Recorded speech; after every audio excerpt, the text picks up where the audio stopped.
Bien, continuaremos revisando los protocolos de neurosistema nervioso central en esta tercera cápsula. Bien, el protocolo de cuello es un protocolo dirigido exclusivamente al segmento de partes blandas que conforman la trama cervical, ¿cierto? No está dirigido al cuerpo y eje medular.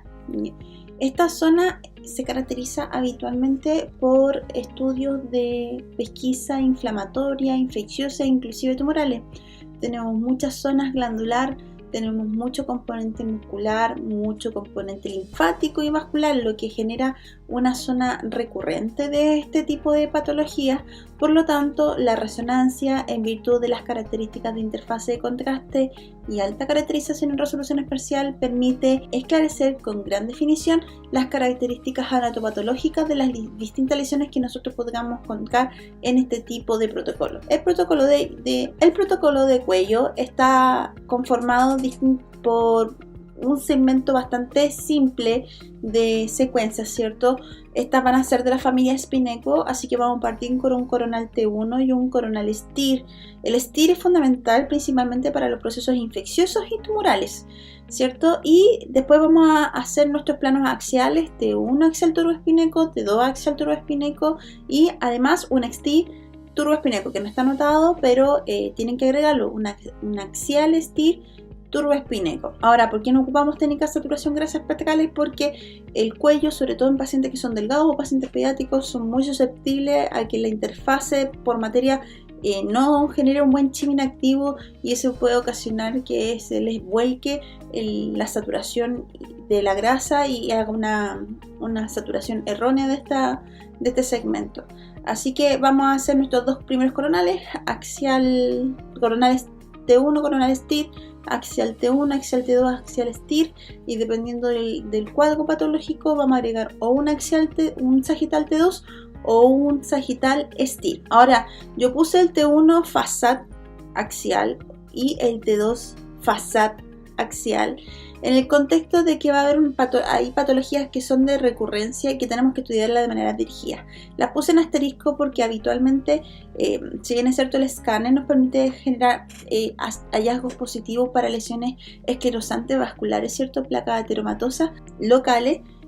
Nos ayuda también la resonancia para la pesquisa y ver la cuantificación aguda o crónica de este tipo de placas, que lo podemos cuantificar en el T1 cuando las placas son más agudas, ¿cierto? Son más recientes o tienen más componente graso debido a la presencia de colesterol y otros componentes lipídicos, y además el T2 nos permite ver caracterización de este tipo de placas pero de forma más crónica, ya más calcificante, mucho más adheridas a las paredes vasculares. Entonces el escáner lo detecta y la resonancia te permite caracterizarla y cuantificar la estadía de estas placas a nivel vascular. ¿Hay otros compromisos patológicos en esta zona? Claro que sí, nos vamos a encontrar habitualmente con protocolos tumorales y estos protocolos siempre se les va a agregar una difusión, ¿cierto? Que permite caracterizar cualitativa y cuantitativamente el grado de la caída de la restricción de agua a nivel local, ¿cierto? De esas lesiones en particular. ¿Y este protocolo requiere medio de contraste? Claro que sí, el protocolo siempre va, a menos que el paciente tenga contraindicación de la inyección del medio de contraste, y vamos a hacer un axial T1, ¿cierto? Con técnica de saturación grasa, idealmente Dixon para que no tengas conflictos en las homogeneidades por interfase de materia, ¿cierto? Y un sagital T1 con técnica de saturación grasa, idealmente Dixon, ¿ya? Si estás con tiempo o la desproyección anatopatológica es mejor en coronal, o le agregas el coronal o cambia el sagital al coronal. Los protocolos de neuro muchas veces nos piden algunos casos con complementos. Dentro de los complementos tenemos las fases angiográficas, que ya las vimos con detalle en las fases angiográficas de sangre blanca en los protocolos de angioresonancia, ¿cierto? Entonces los protocolos neurovasculares están orientados principalmente al estudio y caracterización de los recorridos del tránsito vascular. Ojo, y aquí me voy a detener, al igual que lo hice en algún momento en el protocolo de angio. El angioscáner es y será el método para caracterización del lumen vascular. Si bien es cierto, nosotros tenemos hoy en día secuencias mucho más avanzadas, con cortes más finos que nos presentan caracterización angiográfica de sangre negra, hasta el momento sigue siendo la premisa en costos, en tiempo, en técnica del escáner para evaluar lumen vascular, ¿ya? Sin embargo, el trayecto, los territorios, ¿cierto?, de caracterización vascular se pueden definir a través de la resonancia. Recuerden que nosotros vemos los protones de la sangre y no los protones del lumen.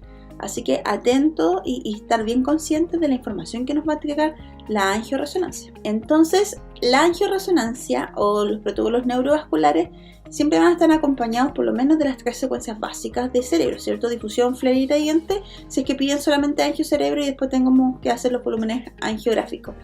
Cuando piden cerebro y angio de cerebro, hacemos un protocolo estándar de cerebro, ¿cierto? Que son los 5 axiales básicos, más el coronal, más el sagital, más el coronal T2 y más el sagital T1, ¿cierto? Y aparte le añadimos nuestras fases angiográficas dependiendo de lo que quieran buscar. Si son inespecíficos los diagnósticos, vamos a tener que buscar en territorios arteriales y en territorios venosos. Si un diagnóstico explícito como malformación arteriovenosa, vamos a tener que complementar nuestros estudios con otras técnicas vasculares que las vamos a ver ahora con detalle, ¿cierto? Así que vamos a tener 2 tipos de técnicas, ¿cierto? Que son las que son sin medio de contraste, que es nuestra más conocida, que las técnicas Time on Fly, que son las TOF, ¿cierto?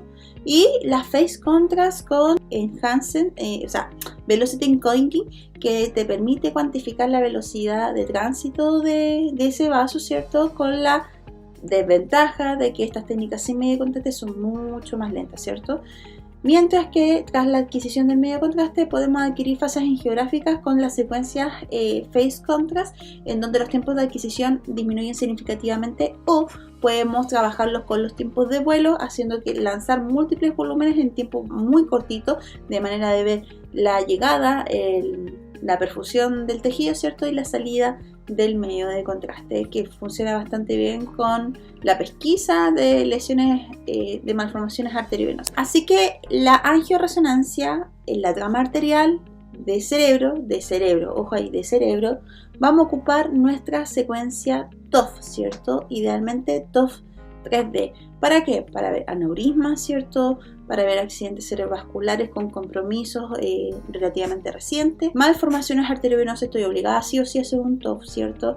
Para ver caracterización neovascular, ¿cierto? En tumores, disecciones carotidias que generan una repercusión cerebral, ¿cierto? Con una secuela cerebral dependiendo de la extensión de la disección, etc. Así que la angioresonancia por TOF, ¿cierto? Que es esta técnica que tiene grandes ventajas pero también grandes desventajas, tenemos que dirigirla exclusivamente al polígono de Willis. El TOF sin medio contraste nos permite caracterizar bastante bien esta anatomía y puede dar pesquisa por lo menos a contextos vasculares que pueden ser no concluyentes por el escáner, aunque hemos dicho que la técnica para ver lumen es escáner. Para ver pesquisa, arterias tortuosas, ¿cierto? O malformaciones, es mejor hacer la resonancia. Y también podemos hacer técnicas TOF 2D, claro que sí, dirigidas principalmente a trama venosa, sobre todo en pacientes pediátricos que no puedes inyectar medio de contraste, ¿cierto? O pacientes que tengan restricción de la administración del medio de contraste, es muy útil ocupar las técnicas. Sin embargo, hay que considerar las premisas de desventaja, en donde uno de los requerimientos es que estas técnicas necesitan tener una perpendicularidad completa con el vaso que vamos a estudiar, y a medida que vamos perdiendo este trazo perpendicular, tendemos a la oblicuidad, vamos a perder información de los vasos, ¿cierto? Se van a ver más hipointensos. Entonces hay que tener un cuidado para ver que realmente es el tramo venoso que yo voy a estudiar por mis imágenes de resonancia magnética. Aquí estamos viendo una oclusión completa del segmento del seno transverso izquierdo. Ahora, ¿podemos hacer nuestras administraciones nuestras técnicas con uso de medio de contraste? Claro que sí. Habitualmente a nivel cerebral, ojo, a nivel cerebral, la fase angiográfica que hacemos con medio de contraste es la fase venosa. Entonces la fase arterial la hacemos con TOF, ¿cierto? Sin contraste, a menos que el paciente venga con un vasoespasmo, en donde necesitamos hacer un TOF sin contraste y un TOF con contraste, que lo habíamos comentado, que es una de las únicas excepciones en donde al TOF lo vamos a incluir en nuestras fases con contraste. todas las otras patologías vasculares las vamos a hacer con TOF sin contraste. Entonces, para estudiar trama venosa, idealmente lo hacemos con un phase contrast, con un uso de medio contraste, que son fases angiográficas con contraste, ¿cierto?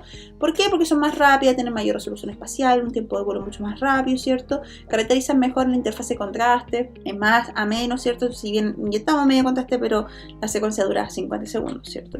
Así que para estos casos vamos a hacer un estudio venoso de cerebro con medio contraste, idealmente, ¿cierto? Si vamos a inyectar medio contraste, mejor aprovechemos a hacerlo de fase angiográfica dinámica, ¿cierto? Lanzamos la fase angiográfica dinámica y vamos viendo por fluororesonancia la llegada del medio contraste hasta lanzar cuando genere un pic máximo de intensidad de señal a nivel venoso. Sin embargo, esta técnica también puede ser bastante útil, es bastante útil caracterizarla en la trama arterial carotidia. La trama arterial carotidia, o sea, la trama arterial del cuello, ¿cierto? Se estudia con un phase contrast con uso de medio contraste. Un TOF no es de utilidad a nivel de cuello, si tenemos que estudiarla con un phase contrast con uso de medio contraste, puede ser de dos formas: un volumen completo phase contrast o volúmenes que son mucho más acotados en tiempo de vuelo, que se van lanzando rápidamente si no tienes experiencia en haciendo angioresonancias de cuello, ¿cierto? En cualquiera de los casos siempre vas a obtener un buen resultado si es que tienes las competencias necesarias y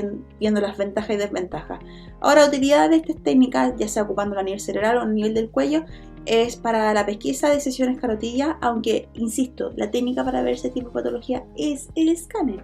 La resonancia te permite caracterizar la zona de tránsito sanguíneo, ¿cierto? Ver placas ateromatosas, ¿cierto? Eso lo vamos a ver principalmente con el T1 y el T2 con técnica de saturación grasa. Lesiones tumorales que tengan con compromiso vascular, ¿cierto? Y post tratamiento alguna trombectomía. Así que, como les había comentado, sobre todo en la fase arterial del cuello, ¿cierto? Desde el tronco hasta el polígono de Willis, ¿cierto? Por medio de un bolus tracking, que es como el bolus tracking que hacemos en escáner. Ya en resonancia también se hace algo muy similar, vamos tirando secuencias muy rápidas de muy baja resolución y nos permiten caracterizar la llegada al medio contraste y lanzar la secuencia cuando veamos que el tercio inferior carotidio se encuentra completamente captando señal del medio contraste, y así en un minuto poder dar la adquisición completa y que no nos quede pasado. O sea, es un juego ahí muy similar a lo que ocurre en escáner. Y finalmente nuestras imágenes van a generar una fase de sustracción, porque siempre las imágenes que incluyen medio de contraste siempre tienen una fase máscara. Ya no así el TOF no necesita una fase máscara porque no tiene medio de contraste, pero en el caso de las técnicas venosas, phase contrast con uso de medio de contraste, y las fases arteriales del cuello con uso de medio de contraste, sí van a requerir una fase máscara para posteriormente hacer la sustracción, ¿cierto? Y mejorar la calidad en contraste para que el médico pueda trabajar los postprocesos, principalmente las reconstrucciones en micro. Y así obtener imágenes de muy alta calidad en lo que respecta a caracterización de contraste, ¿cierto? Sumando que con estas secuencias que son tan rápidas en vuelo, ¿cierto? Podemos ganar mucha resolución espacial y caracterizar bastante bien tramas sensibles, ¿cierto? Microvascular inclusive, que son propias y características de estos segmentos y que son de relevancia diagnóstica. Acá es importante considerar que hay algunas técnicas que vamos a ver que tienen algunas excepciones. Si bien es cierto, el TOF comentamos que tiene limitancias, no se ocupa con medio de contraste habitualmente en la gran mayoría de los casos, pero en condiciones patológicas explícitas como vasoespasmo o por malformaciones arteriovenosas, tenemos que inyectar medio contraste, aunque el TRIX, que es una secuencia del tiempo de vuelo que permite caracterizar mucho mejor estas lesiones, no significa que no podamos hacer un TOF con contraste. Sin embargo, tenemos que ver las grandes desventajas de hacer un TOF con contraste, en donde toda mi caracterización parenquimatosa se va a ver contaminada, no solamente por los territorios arteriales, sino que además por los territorios venosos. Ganamos en información en los vasos profundos, pero con las desventajas que se va a ver, es tanta la información que se ve contaminada. Así que tengan cuidado. Bueno, los radiólogos, la gran mayoría sabe las desventajas de ocupar estas técnicas, pero ustedes no pueden quedar atrás en esta información y estar al día con las caracterizaciones imagenológicas. Acá lo mismo, ¿cierto? Tenemos la imagen superior derecha, izquierda de su pantalla, ¿verdad? Tenemos un TOF sin contraste, la de la derecha es con contraste y la imagen de abajo es una fase angiográfica, ¿cierto? Con fondo positivo. Entonces, aquí se demuestra que, si bien es cierto, el TOF bastante idóneo para estudiar polineurio de Willis, no es bueno para caracterización de lesiones de componentes vasculares mixtos. Así que o ganamos información en la fase contrastada del TOF, o lo hacemos por medio de otras técnicas imagenológicas, sea escáner o sea angiografía, ¿cierto? Y la fase venosa con uso de medio contraste es mucho más rápida, gana mucho en información espacial, ¿cierto? La imagen de arriba, de la corrida de arriba, se fijan, está mucho más contaminada en su fondo, ¿cierto? Es muy poco el detalle de información de vasos profundos. Sin embargo, la imagen de abajo es una imagen muy complementada, tiene mucha información de los vasos profundos de microvaso, y aquí nos dicen imagenológicamente, es muy claro que la imagen de arriba es un TOF, ¿cierto? Que es un TOF de 2D inclusive, porque tiene muy baja resolución espacial, y el fondo no está tan sustraído como las imágenes que se encuentran abajo, que es un face contrast con uso de medio contraste. Y las secuencias TOF volvemos a compararlas para que nos quede bastante claro que un TOF sin medio contraste, ¿cierto?, no nos caracteriza bastante de mejor forma las tramas profundas. Sin embargo, hacer un face contrast con uso de medio contraste en tiempo de vuelo, ¿cierto?, en adquisición con bonus tracking, nos va a permitir caracterizar bastante bien las tramas profundas. Y el resultado de postprocesamiento en reconstrucción tridimensional es bastante evidente. También la información, la caracterización es mucho más rica, las imágenes de secuencia face contrast con respecto a las imágenes que podemos obtener en TOF, que es bastante limitada en lo que respecta a la misma técnica. Y no podemos dejar de mencionar nuestros protocolos de tumores primarios. Lo iba a dejar aparte, pero mejor lo dejo adjunto a esta cápsula, ¿cierto?, en donde tenemos que armar un protocolo completamente distinto dependiendo de las características anatopatológicas de este tipo de lesiones. Los tumores cerebrales son tumores de cierta recurrencia, ¿cierto? Del total de todas las lesiones cerebrales, el 40% corresponde a lesiones primarias, ¿cierto? Y el 60% son implantaciones secundarias, habitualmente de lesiones pulmonares, ¿cierto?, lesiones mamarias, tiroideas, en casos muy avanzados, y gastrointestinales. Los meningiomas, que son lesiones más benignas, que no generan mayores conflictos a menos que tengan una extensión muy invasiva, generen desplazamiento de la línea media y respondan a sintomatología que pueda ser un poquito complicada para el paciente. Ahí se genera un grado de conflicto. El resto de las lesiones son de menor incidencia. Los schwannomas, ¿cierto?, un 8%, los adenomas hipoficiarios entre el 3 al 12%, y otros tumores esofaringios, sino craneofaringios. Sin embargo, las lesiones del parénquima cerebral son de mayor incidencia. Ahora, las localizaciones habitualmente de este tipo de lesiones, de las lesiones primarias cerebrales, se ubican en la zona supratentorial, ¿cierto?, en la zona donde hay un componente rico de la sustancia blanca, y es donde casualmente se componen o están principalmente nuestros mayores componentes de las células gliales. Recuerden que las neuronas no son las responsables de los tumores, sino que las células de la familia glial son las responsables de este tipo de patología. Dependiendo de la trama celular, ¿cierto?, y de la ubicación, van a generar una respuesta clínica agresiva o muy agresiva de este tipo de lesiones. Dentro de ellos tenemos los gliomas, y a los gliomas en general, ¿cierto?, y que se subdividen de acuerdo a la característica celular, o astrocitomas, ¿cierto?, o los glioblastomas. Tenemos las meningiomas, ¿cierto?, y las metástasis que se ubican habitualmente en el supratentorial. Ahora, las pesquisas para las lesiones primarias habitualmente siempre van a ser el escáner, y la resonancia pasa a un ítem bastante especial, puesto que la resonancia trata en la pesquisa de las lesiones primarias acercarse a los diagnósticos que entrega anatopatología a través de la biopsia.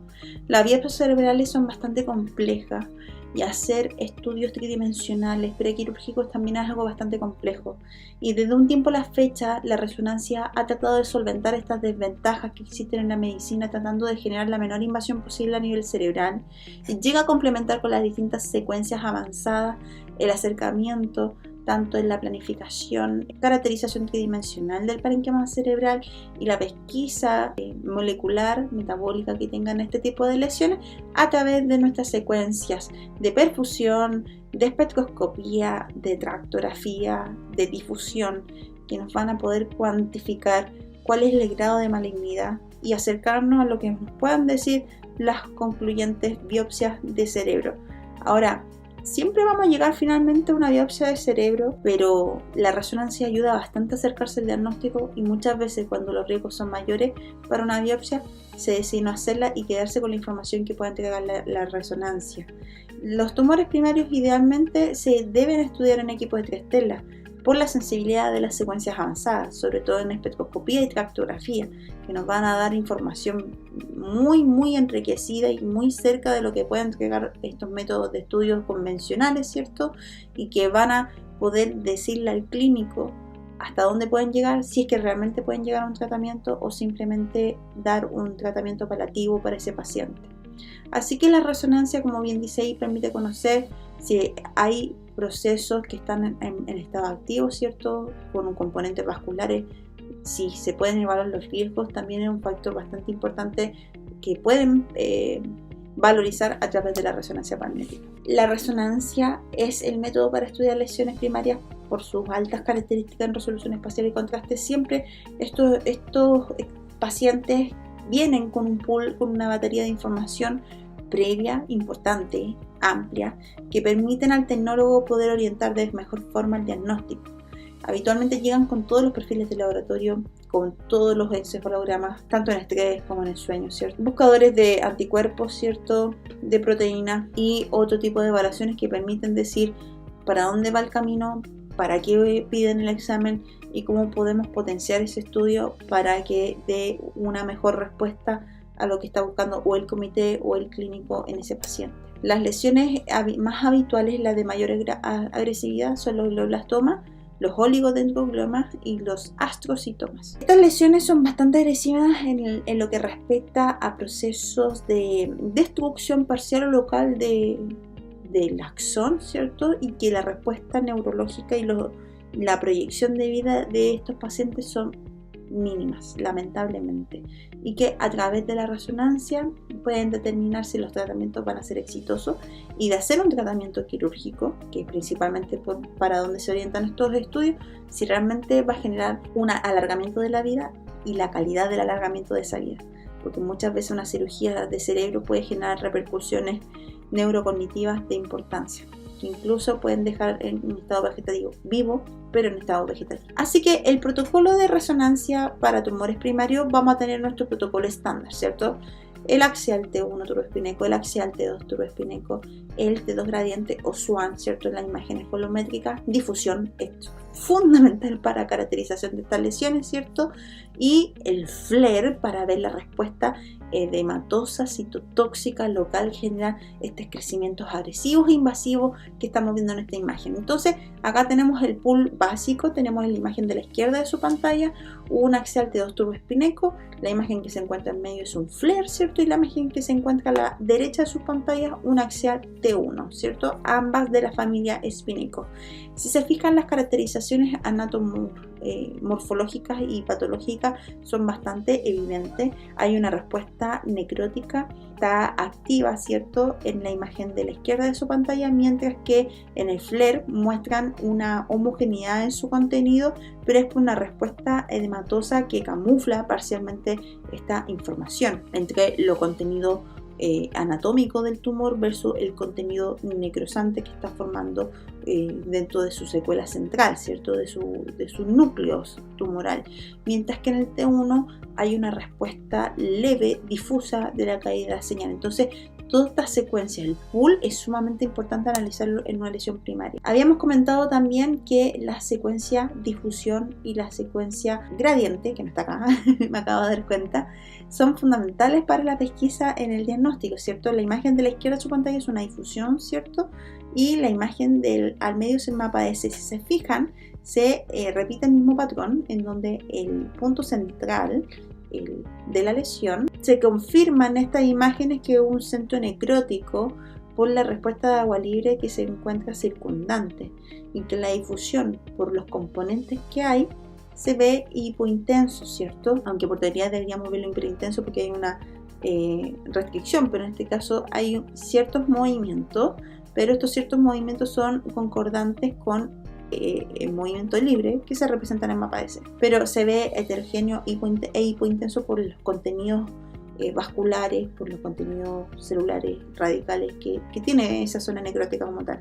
Mientras el halo de la lesión en difusión, factor 1000, se ve muy intenso, y en el mapa DC se ve este halo periférico pero hipointenso, ¿cierto? Entonces hay una confirmación de que este tumor está en pleno proceso de extensión. Mientras que en el coronal turboespineco también confirmamos este mismo patrón difuso. Mientras más difuso se vea la anatomía tumoral, más agresivo es, más infiltrante es, más destructivo axonal es, así que no es de buen pronóstico esta imagen. Ahora sí, tenemos la imagen de la gradiente que se encuentra a la izquierda de su pantalla. Si se fijan, también se nos confirman como una secuencia de elemento acuoso, ¿cierto? Que caracteriza bastante bien la zona central, en donde hay una respuesta acuosa por la zona necrótica, ¿cierto? Y respeta el delime del halo periférico, en donde se demuestra que hay componente hemorrágico por la debilidad de la vascularización tumoral, que es propia característica de lesiones tan agresivas y de crecimiento tan extensivo. Y las administraciones del medio de contraste van a responder también al patrón activo de la lesión, qué tan activo se encuentra ese crecimiento tumoral, que se van a representar en secuencias secuenciales, valga la redundancia, como la que se encuentra en medio, ¿cierto? En el axial T1 con medio contraste, sin saturación grasa, y la imagen que se encuentra a la derecha de su pantalla, que es una imagen volumétrica. En este caso son muy útiles las imágenes volumétricas T1 porque nos permiten caracterizar por medio de la cuantificación del voxel isométrico en otros planos esta lesión. Ahora, nosotros hablamos del protocolo estándar y dirán, pero para eso le hacemos un protocolo estándar, y habitualmente los centros ambulatorios, cuando no tienen tantas secuencias avanzadas, porque esas se compran y son muy caras las secuencias avanzadas, no hacen el protocolo estándar, pero habitualmente para seguimiento. Si buscan un protocolo para caracterización prequirúrgica, para la cuantificación metabólica de esa lesión, nos sirven esos protocolos estándar. Necesitamos más secuencias. ¿Y para dónde vamos a dirigirnos? A nuestras queridas secuencias avanzadas. La perfusión, ¿cierto? Es una perfusión, y la perfusión nos caracteriza el grado de alimentación vascular que existe en ese tejido. Para el caso de los tumores es de gran importancia y de gran relevancia saber esta información. ¿Por qué? Porque el tumor, el crecimiento de cualquier zona, genera una respuesta vascular, de crecimiento vascular débil e insuficiente y bastante susceptible a que pueda generar hemorragias. Por lo tanto, es una zona donde existe una probabilidad de que puedan haber abruptos campos de hipoperfusión, y la zona de extensión es altamente perfundida por la respuesta también vascular de crecimiento que hay a nivel periférico. Entonces va a depender de la lesión que nosotros estemos caracterizando, pero sin embargo este tipo de lesiones las podemos estudiar por nuestras dos secuencias de cuantificación de perfusión, que son las potencias en T1, las ACL, ¿cierto? Y las potencias en T2, que son las DSC. Entonces, dadas estas características, podemos ver a través de las DSC, que son las técnicas de medio contraste potenciadas en T2, secuencias gradientes que administra el medio contraste. Podemos ver la llegada, la perfusión del medio contraste y la salida rápida de este, ¿cierto? Y lo puedo cuantificar cualitativamente y cuantitativamente a través de curvas de manera cuantitativa y ver el área bajo la curva de estas lesiones, ¿cierto? Con el NMTT, con el TTP, ¿cierto? Con el CBB y CBF, que son las cuantificaciones de flujo, de volumen, del tiempo de tránsito medio, ¿cierto? Y el pic máximo que puedan obtener este tipo de lesiones. Y además con mis imágenes de mapas, el mapa de flujo, el mapa de volumen, el mapa de tránsito, ¿cierto? Y el mapa de pic máximo que pueda ganarse tras la administración del medio contraste. Las secuencias potenciadas en T1, la ACL, que esto es un leve resumen de la secuencia de perfusión, nos permiten caracterizar sin medio de contraste, pues las ACL no ocupan medio de contraste, la cuantificación de perfusión local de nuestro tejido, ¿cierto? Gracias al vector de la sangre, por eso están potenciadas en T1, ¿cierto? Son secuencias de base de la familia Spineco modificadas, moduladas, ¿cierto? Para que trabajen de esta forma. Son secuencias muy largas, pero sí lo que podemos obtener es una cuantificación cualitativa en donde podemos obtener el mapa de volumen, ¿cierto? No solamente vamos a caracterizar la zona de perfusión de la lesión, sino que además vamos a cuantificar la caracterización metabólica de estas lesiones. Para ello, sí o sí tiene que ir espectroscopía. Por eso, idealmente, este tipo de patologías tienen que ser estudiadas a través de equipos de 3 telas, idealmente por la sensibilidad de la casuística protónica que tiene el trabajar con telajes mucho más altos y gradientes más altas, si así lo permite el paciente, ¿cierto? Recuerden que levantar muchos campos el cuerpo a veces no lo resiste y puede tener manifestaciones neuroperiféricas a través de estimulación por inducción electromagnética. Así que los grandes equipos que existen en el mercado, ¿cierto? De 3 telas, hay que trabajarlos con mucho cuidado, y estos protocolos también no son la excepción. Entonces, la espectroscopía nos permite caracterizar y además comparar cómo es la respuesta del tejido tumoral en sí mismo, de la misma estructura de la anatomía tumoral, con respecto de la cuantificación metabólica circundante alrededor peritumoral, ¿cierto? Y además compararlo con tejido que nosotros sabemos que anatómicamente se encuentra sano, sin invasión. Entonces, para ello siempre va a ser muy útil trabajar con secuencias de espectroscopía multivoxel con tiempos de ecos intermedios, ¿cierto? Con secuencias PRES, ¿cierto?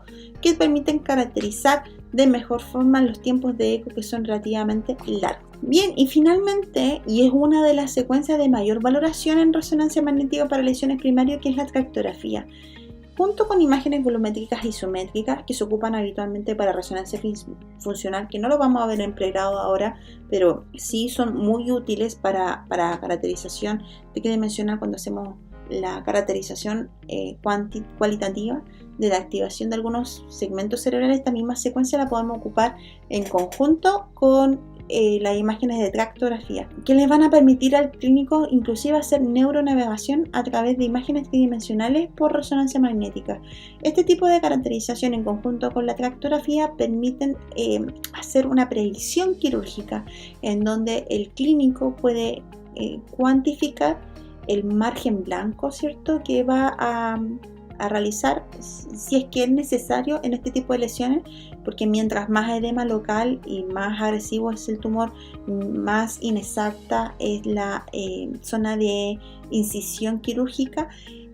A través de estas imágenes permiten ver el grado de agresividad de estas lesiones, qué tanto es el tumor en aspectos de destrucción axonal, y si hay una viabilidad clínica después de la cirugía y cuáles van a ser las secuelas neurológicas después de la cirugía.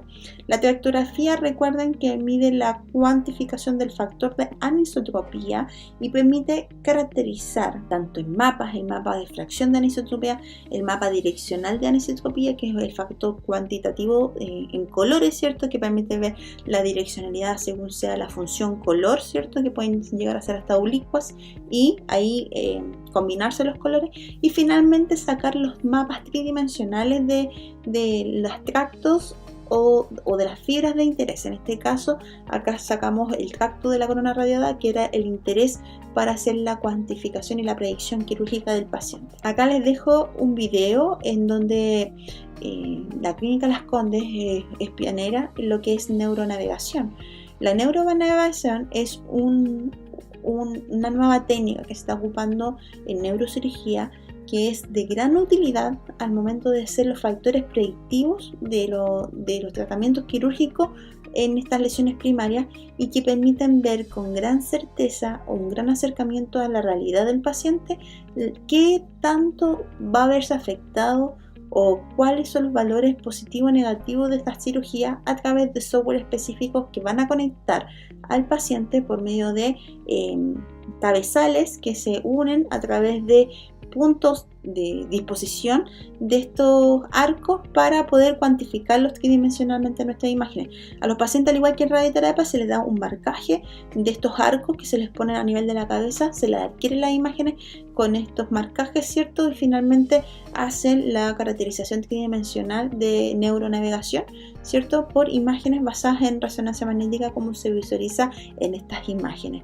De esta forma, y el clínico gana mucha información en resolución espacial, en resolución de contraste, y puede ser una guía mucho más exacta de dónde se encuentra, cómo se encuentra y cómo va a ser la invasión de este proceso quirúrgico, que puede generar repercusiones nocivas para el paciente, que antes pasaba, pero ahora, gracias a esta nueva tecnología, tratamos de minimizar los efectos quirúrgicos, ¿cierto? Entonces es un equipo disciplinario conformado por médicos, radiólogos, tecnólogos físicos médicos que nos permiten ganar información día a día, optimizando nuestras técnicas para la mejora y para una mejor atención al paciente. Así que la neuronavegación va a reconstruir de forma tridimensional el cerebro, ¿cierto? Establece los límites exactos de las lesiones, tratando de minimizar los riesgos de una cirugía a nivel cerebral.